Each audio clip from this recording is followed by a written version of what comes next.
My family has always had a tradition where the first child born after someone in the family passes away receives the late family member's name as their middle name. Both my sister and I have those middle names. Hers is Patricia, named after a cousin of our mum's, and mine is Denise, named after my dad's aunt. Almost a year ago, my sister tragically lost her 2-day-old son, Philip. He was the most recent family member we lost, and it was a devastating blow for our family. I found out I was pregnant a few months ago. I waited a while to share the news, and my sister was the first person we told privately. When I told her, she said it would be nice to have some positive news to focus on, and asked me to continue our family tradition by giving my baby, if it's a boy, the middle name Philip. She was thrilled about the idea, which surprised me. I had assumed she wouldn't be okay with it, but she wanted it. The problem is my husband and I don't want to continue with the tradition. We don't want to give our son the middle name Philip. It's not a name that either of us likes or would choose for ourselves. We haven't announced the baby's gender yet, but my husband and I know we're expecting a boy. My family is excited about the possibility of carrying on Philip's name if my baby is a boy. I suggested they wait until we announce the gender and name before making any assumptions. They asked why, and I explained that we were considering breaking the tradition. This upset my family, mainly my parents. However, my sister was the most upset of all. She asked why I wouldn't want to honour Philip and why we would break the tradition with him. She wondered if I saw him as unimportant, and I assured her that was not the case. Then she asked if it was because we didn't like the name itself. She expressed her hope that wasn't the reason. I replied by saying that we simply didn't feel the tradition was something we wanted to continue. This decision has caused a lot of tension, especially with my sister, who is very angry and believes I'm being insensitive and showing a lack of care for my nephew. I feel horrible about it. She's extremely angry with me, and my parents are also unhappy. My husband is upset with them for pressuring us. He believes we should have the freedom to name our son whatever we want and should not be obligated to use a specific name. I never intended to be in this situation, but my family sees me as the bad guy. Am I the jerk? Now for a few comments before the update. Comment 1. No idiots here. Look, you get to name your kid whatever you want, but your sister is entitled to her feelings, and she will never be able to fully believe that your choice to break with tradition isn't some sort of slight of her or the 2-day-old baby she lost. That kind of thing is going to hurt her for the rest of her life. If you want her to feel less hurt by it, you could start by explaining why. Say, you never wanted to carry on that tradition and it isn't about her. But even if you do, she's entitled to her feelings. In short, it's your choice, but your choice has consequences. Comment 2. Not the idiot, I hate that tradition. It immediately colours the name for the baby. ETA, I'm not against honouring someone by naming your child after them. My own son has my father's name as his middle. I just think this is too much, considering how recently this family suffered the tragic loss of a newborn. What if the child doesn't live up to some expectation perceived by the parents due to his name? I think it could easily become a responsibility and obligation for the child. It's too soon and too close, IMO. Comment 3. Not the idiot. You and your husband have the right to name your child whatever you want. However, your family also has the right to be hurt. Not only is this a tradition, but it's a tradition that honours people the family has lost. Keep in mind how rarely a middle name is actually used. Is this something you're willing to create a fight over? As you say, your husband hates your family for putting so much pressure on the name. Now for the update. So it's been a wild 2 weeks. I had my baby early, a boy. My husband and I decided to name him Arthur, a name we both loved. The fallout, as you can imagine, was immediate. My sister found out through a chain of calls and texts before I could even tell her myself. She was livid. She accused me of disrespecting her and the family tradition. She said she was cutting me off. Hurtful words were exchanged that I won't share here. Things escalated when our mother stepped in. She shocked us all by siding with me. She said she never really liked the tradition herself. She told my sister that forcing a name on a child is not honouring the dead, but burdening the living. She revealed that she was named after her aunt, who died in a car accident, and always felt a strange kind of pressure because of it. This revelation caused a major shift in our family dynamics. Some aunties and uncles who've been silently suffering under the weight of this tradition spoke up. Heated debates erupted in family group chats. The family was divided. Then, out of nowhere, my sister's husband filed for divorce. He said he couldn't live with her controlling behaviour any longer. He revealed that my sister had refused to consider any other names for their son except for Philip, a point of contention between them for a long time. He apologised to me for not standing up to her sooner. In the chaos of it all, my sister broke down. It was a raw and heartfelt moment. She apologized for her behavior and explained that she was just trying to keep a piece of her son alive. We had a long tear-filled conversation and began the process of healing. In a surprising twist, our family tradition is now under serious question. Some want it gone completely, others want to modify it. But for now, we are all taking a step back to let the dust settle. So, here I am, adjusting to motherhood with baby Arthur, amidst the wreckage of family drama. It's not what I imagined, but it feels strangely right. The name Philip will always hold a special place in our hearts, but I'm glad we chose a name we love for our son. It feels like we are starting a new chapter, both for our little family and for the extended one. Now for the comments, not the idiot, it's your child and your right to name him whatever you please. Traditions are important, but they shouldn't cause this level of distress or conflict within a family. It's also a bit concerning that your sister seems to be projecting her grief onto your child. Perhaps she needs professional help to process her loss, not the idiot. Your sister's husband filing for divorce due to her controlling behavior indicates that this is more than just about a naming tradition. It seems like there might be deeper issues at play. It's unfortunate that it took this situation for those problems to surface, but it's not your fault. You have every right to name your child as you see fit, not the idiot. It's clear that this tradition has caused more harm than good. It's good that your family is starting to question it and consider a modification. Change can be difficult, especially when it involves long-standing traditions, but it's necessary for growth. Hopefully the situation will lead to a healthier dynamic in your family. Now, for the next story. It is getting to be the rainy season where I work. It will rain for the next 4 or 5 months, daily. I was packing up my stuff to take to work, and I was packing my boot dryer. My wife said she was hoping I could leave it at home since they need it too. I was interested, so I asked why she needed it. She said that she does lunch supervision once a week and that our son shovels snow. I proceeded to ask if this lunch supervision soaked her boots for 10 hours a day, for weeks on end, and that the same question went for my son and his apparently constant snow shoveling. She said no, and that I was making her feel stupid and useless by pointing out that I actually need the boot dryer to be comfortable at my job. I feel bad if I actually made her feel this way, but I think an adult should be able to understand that stuff without being told. #edit. It turns out I'm definitely the jerk. As I stated, it takes weeks for deliveries here. There was a package waiting for me when I arrived at camp. My wife had purchased a new, very good boot dryer for me and was trying to surprise me. She didn't want me to lug my old one up. I've already called her and apologised. Now for a few comments before the update. Comment 1. You're the idiot, not for prioritising your need of the dryer, but for the way you think about and speak to your wife. Honestly, a loving partner would be much more sympathetic about saying no. Perhaps you should consider ponying up for a second one, since you all would benefit from dry footwear in the rainy season. Comment 2. You're the idiot. That really just seems unnecessarily snippy and patronising. I don't think you were interested in why she needed it. I think you knew there was no way she had as much need for it as you. You could have just said, sorry, but I really need it, and left it at that. Comment 3. You're the idiot for speaking to her like a dumb child. She asked you a simple question that required a simple answer. Not, does this lunch supervision soak your boots toe? Huh? Do they? Well, do they?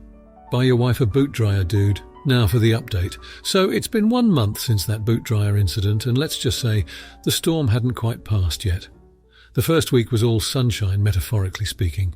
However, the calm before the storm, as they say. Our boot dryer has been working overtime, almost as much as my wife has been with her new lunch supervision gig. One day it turned out that my son decided to bring every muddy item he could find at school home. To my horror, I found my precious boot dryer clogged with twigs, leaves, and a healthy amount of mud. The soggy mess had brought my boot drying marvel to a standstill. Naturally, I was frustrated, but I couldn't let my temper get the best of me again. So instead of screaming at my son, I calmly asked him why he thought it was a good idea to stuff the boot dryer so full of nature's garbage. His answer floored me. Apparently he was attempting to wash them, having seen me rinse off my boots in the kitchen sink before drying them.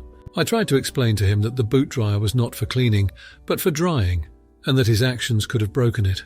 However, I could tell by his tear-filled eyes I had messed up again. I apologised, but the damage was done. We had another boot dryer incident on our hands. Meanwhile, my wife has been trying to deal with my son's newfound habit of shoveling the neighbour's dog's mess along with the snow off our driveway. He thinks it's hilarious to watch me step in it when I come home from work. It's not. His laughter quickly turns into tears when he has to clean my boots. I've tried to explain to him the consequences of his actions, but he just doesn't seem to get it.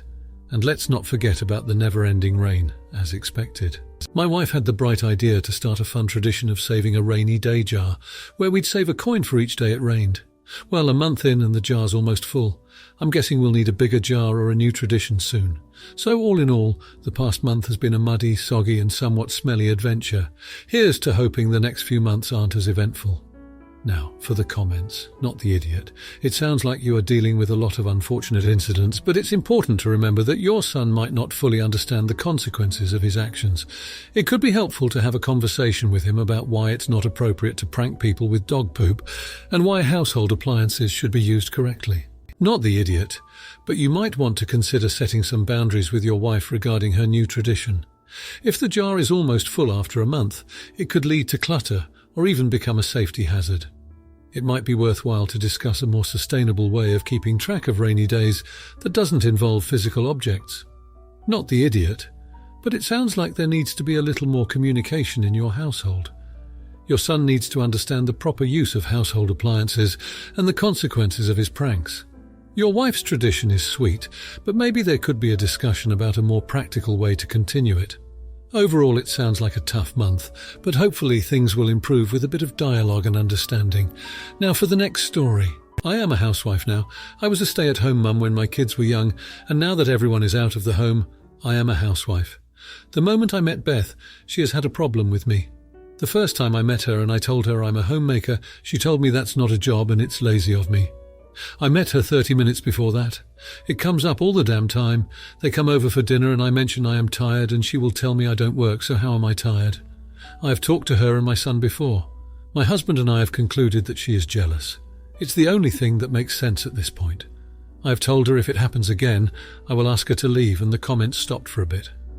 They were over for a dinner party and I was talking about how I made the pie for tonight. Beth made a comment that, of course, I had enough time since I don't work. I had enough and told her I had enough. I get that she is jealous of me since she has to work, but she needs to get out and she is not welcome back. My son and she called me a jerk for kicking them out. Edit. Not working doesn't equal lazy. I'm not loafing around the house all day. I get up, do all the chores, take care of all the paperwork, go to the gym, take the dogs out, make homemade meals every day, volunteer and so on. Lazy would be chilling in front of the TV all day. Not having the home spotless and having my husband have no worries about anything that isn't work-related. Now, for a few comments before the update. Comment 1. Not the idiot, but also an idiot. If someone disrespects you in your own house, you can kick them out. No problem there. My husband and I have concluded that she is jealous. It's the only thing that makes sense at this point. She's not jealous of your decision to be a housewife. She thinks you're uneducated, unskilled, and/or useless. She disrespected you because she has no respect for your choices and your lifestyle. The whole, they hate me because they're jealous, is 99% cope. Learn how to handle judgment from others. You're supposed to be the adult here. Comment 2. Not the idiot housewife is a hard job, and taking care of them was a great job. If she's jealous and is saying this to try and let your son know she doesn't want to work, she's got to talk to him. Son is, you're the idiot. I don't understand how he is calling you a jerk and didn't see an issue in standing up for you. Speak to him first, maybe on the issue, but you should not be disrespected in your own home. Comment 3. She was warned. She was rude. She was kicked out. What did she expect was going to happen? Now you can approach this constructively with your son and ask him if there is something going on with her that you can help with, but make it clear that her rudeness will not be tolerated. Now for the update. The past month has been nothing short of an absolute roller coaster ride. As much as I would have loved to banish Beth from my life altogether, she keeps creeping back in like weeds in a pristine lawn. Of course not without new, even more heinous dramas each time. Beth, it turns out, has started a lifestyle blog, and you'll never guess the topic: homemaking. I kid you not. She's now the self-proclaimed domestic goddess, dishing out advice about efficient housework, fancy meals on a budget, and DIY crafts for kids. The irony of it all is laughable. She, who consistently ridiculed my role as a homemaker, now proudly dons the same mantle herself. I wish this was the end of it, but it gets worse. Her blog is nothing more than a platform to subtly criticize and demean me. She posts about common homemaking mistakes that are clearly pointed jabs at me. The cherry on top was a post where she ranted about lazy homemakers who hide behind the guise of paperwork and volunteering. As if this wasn't enough, Beth has also wormed her way into my book club. She joined a few weeks ago and has already taken over the reins from our president. With her at the helm, the group has devolved into a platform to discuss her blog and share homemaking tips. My son, unfortunately, has sided with Beth on all fronts. He's subscribed to her blog and even shares her posts on social media. He also nudged my husband to attend one of Beth's Cooking Made Easy workshops. To my dismay, he went, not wanting to upset our son further. The constant belittlement and patronising had its toll on me, and I finally broke down last week. My husband found me in the kitchen, sobbing over the sink, all the criticism and mockery crashing down on me. He was taken aback and immediately suggested therapy. I've had a few sessions since then, and it's been helpful in managing my emotions. But amidst all this chaos, there's a silver lining. Volunteers from the community centre, where I spend a lot of my time, have rallied behind me. They've voiced their disdain about Beth's blog and her antics at the book club. I never thought I'd be the subject of such a scandal. It's been a difficult month, but I'm managing. This isn't the end of the Beth saga, but I'm learning to cope.